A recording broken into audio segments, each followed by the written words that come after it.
வணக்கம். நான் தான் சௌமியா. என்னோட வீடியோ நீங்கள் ஃபர்ஸ்ட் டைம் பார்க்குறீங்க அப்படின்னா, என்னோட வெயிட் லாஸ் ஜர்னி தான் கூட நான் ஷேர் பண்ணிட்டுருக்கேன். இன்றைக்கும் காலையில் சீக்கிரமாக எழுந்து என்னோடய வாக்கிங் போக ஸ்டார்ட் பண்ணிட்டேன். காலையில் சீக்கிரமாக எழுந்ததுக்கு சில டிப்ஸ் கேட்டிருந்தீங்க. ஃபர்ஸ்ட் ஆஃப் ஆல் ஒரு ஒரு 3 அலாரம் வச்சுக்கோங்க. ஃபார் எக்ஸாம்பிள் 5:00, 5:05, 5:10 அந்த மாதிரி வச்சுக்கோங்க. அதே மாதிரி அலாரம் வச்சுட்டு ஃபோனை கொண்டு போய் தூரமாக வச்சுடுங்க. ஸோ அலாரம் அடிக்கும்போது எழுந்து போய் நீங்கள் அதை எடுக்கிற அளவுக்கு பண்ணுங்கள். அதுக்கப்புறம் எழுந்துட்டு கொஞ்சம் ஃப்ரெஷ் ஆகிட்டு ஃபேஸ் வாஷ் பண்ணிவிட்டு ப்ரஷ்லாம் பண்ணிட்டீங்கன்னா உங்கள் தூக்கம் வந்து கலைஞ்சிரும். இன்றைக்கி கொஞ்சம் சீக்கிரமாகவே வாக்கிங்கை முடிச்சுட்டு வீட்டுக்கு வந்துட்டேன். ஸோ அப்பா வந்து கோவிலுக்கு போகிறாங்கன்னு அப்படின்னு சொன்னதுனால சரி ஓகே ஒரு 1 மணி நேரம் மட்டும் ஃபாஸ்ட்டாக நடந்துட்டு ஒரு 7K ஸ்டெப்ஸ் வரைக்கும் காலையில் கவர் பண்ணிட்டேன். அதுக்கப்புறம் வந்துட்டு வீட்டில் கொஞ்சம் வேலைலாம் இருந்தது. சாப்பாடெலாம் ப்ரிப்பேர் பண்ணிகிட்டு இருந்தாங்க. சரி ஓகேன்ட்டு அவங்களுக்கு கொஞ்சம் ஹெல்ப் பண்ணிவிட்டு அதுக்கப்புறம் நமக்கான சின்ன சின்ன வேலைலாம் இருக்கும்ல அதெல்லாம் முடிச்சுட்டு அண்ட் பாப்பாவை வந்து வேக்கப் பண்ணிவிட்டு அண்ட் கோலம் மட்டும் நான் போட்டுட்டேன்.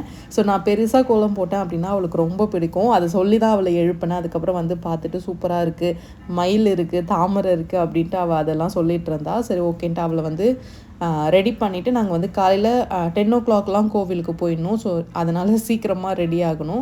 அண்ட் அவளை வந்து தூக்கத்துலேருந்து கொஞ்சம் வந்து வேக்கப் பண்ணுறது ரொம்ப கஷ்டம். சில டிப்ஸ்லாம் இருக்குல்ல, ஸோ குழந்தைகிட்ட சொன்னோம் அப்படின்னா வேக்கப் ஆகிடுவாங்க. அதில் இன்றைக்கி நான் தனியாக சொன்னது என்னன்னு பார்த்தீங்கன்னா, இன்றைக்கி உனக்கு ஸ்கூல் லீவ் அப்படின்னு சொன்னோடனே அவங்க ஜாலியாக இருந்து அவங்களோட வேலைலாம் ஸ்டார்ட் பண்ணிட்டாங்க.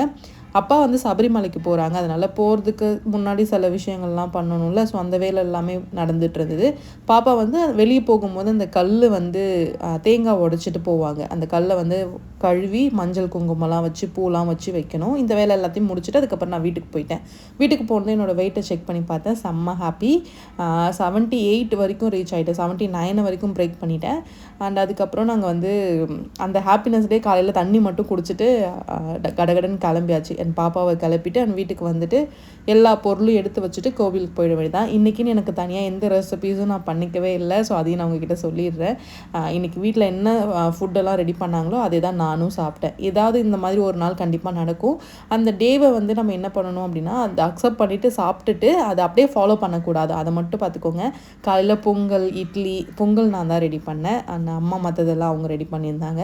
காலையில் கோவிலில் உட்காந்து 11 மணிக்காக நான் வந்து சாப்பிட்டுட்டேன். ஏன்னா ஃபாஸ்டிங்கை பிரேக் பண்ணல, அதுக்காக அது வரைக்கும் தண்ணி மட்டும் குடிச்சிருந்தேன்.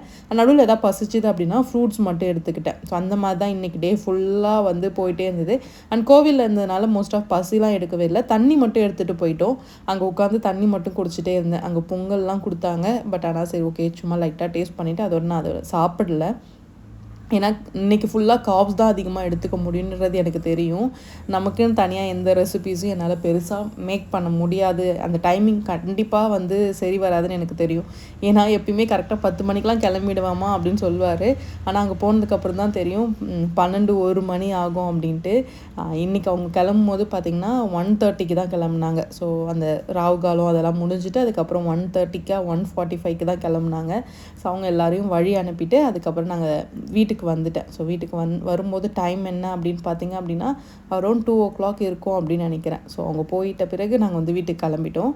அண்ட் நான், பாப்பா, அம்மா, பெரியம்மா, அக்கா ஸோ எல்லோரும் வந்து நேராக வீட்டுக்கு போயிட்டு சாப்பிட்டுட்டு அதுக்கப்புறம் வந்து இன்றைக்கி ஃபாஸ்டிங் வந்து முடிச்சுக்கலாம் அப்படின்னு தான். ஏன்னா அதுக்கு மேலே என்னால் வீட்டில் போயிட்டு எதுவும் ரெடி பண்ணவே முடியல. ஒரு மாதிரி தலைலாம் வலிக்க ஆரம்பிச்சிருச்சு. வெளியே மோஸ்ட் ஆஃப் இந்த மாதிரி டைமில் வெளியே போகிறத அவாய்ட் பண்ணிக்கணும். ஏன்னா வெளியே போனால் நிறையா பசிக்கிற மாதிரி இருக்கும். நம்மளால் கண்ட்ரோல் பண்ணவும் முடியாது.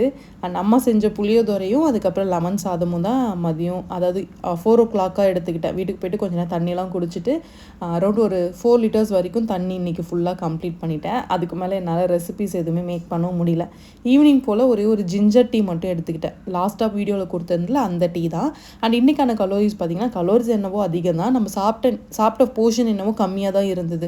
நீங்கள் நோட் பண்ணிங்களா என்னன்னு தெரியல. நான் 2 வேளை மட்டும்தான் சாப்பிட்ருந்தேன். ஆனால் அதுக்கே எனக்கு வந்து 1200 கலோரிஸ் வரைக்கும் வந்துருச்சு. ஸோ எப்பயுமே அந்த ஃபுட்டோட குவான்டிட்டி ரொம்ப கம்மியாக இருக்கும். ஆனால் கலோரிஸ் ரொம்ப அதிகமாக இருக்கும். அதை மட்டும் நீங்கள் ஞாபகத்தை வச்சுக்கோங்க. ஃபார் எக்ஸாம்பிள் இப்போ காய்கறிலாம் எடுத்துக்கிறோம் அப்படின்னா நிறைய சாப்பிட்லாம், நமக்கு வந்து கலோரிஸ் ரொம்ப கம்மியாக இருக்கும். ஆனால் இட்லி, தோசை, பொங்கல், வடை ஒரு வடையில் 100 கலோரி இருக்குது. 2 வடை சாப்பிட்டோன்னா 200 கலோரி வந்துடும். ஸோ இந்த மாதிரிலாம் இருக்குல்ல. ஸோ அதை மட்டும் பார்த்துக்கோங்க.